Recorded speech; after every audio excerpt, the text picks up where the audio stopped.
यहाँ पे एक चीज़ समझना है कि हमारे बाबा दादा के पास खुरपी था, हथौड़ी था, घर में कोई पुराना डंडा रखा हुआ था या चारपाई था, उखल था, सोना चांदी था या कोई कपड़ा था, 100 साल पुराना है, बेड है, घड़ी है, पुरानी चीज़ मिल जाएंगे।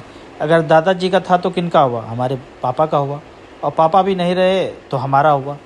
उसी तरह अगर ये हरामखोर आरबीआई एक्ट 1934 धारा 26 बना करके नोट ना लाता, 1934 के पहले नोट नहीं चलता था, कागज़ नहीं चलता था, सबके पास सोना था, किसी के पास 100 तोला सोना था, 1000 तोला, किसी के पास 1 लाख तोला सोना था, तो 10 रुपया सोने के सिक्के को 10 रुपया बोलते थे।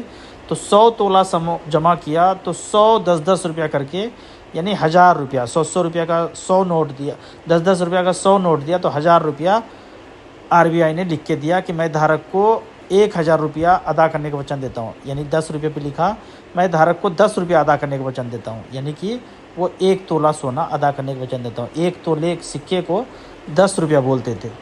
और जब किसी के पास 1000 तोला था तो उसने आरबीआई ने 10,000 रुपये का नोट दे दिया।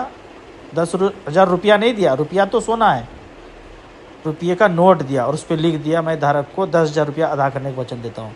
उसी तरह से जितने बाबा दादा के पास जो भी संपत्ति था, जो भी सामान था, वो हमारा हुआ।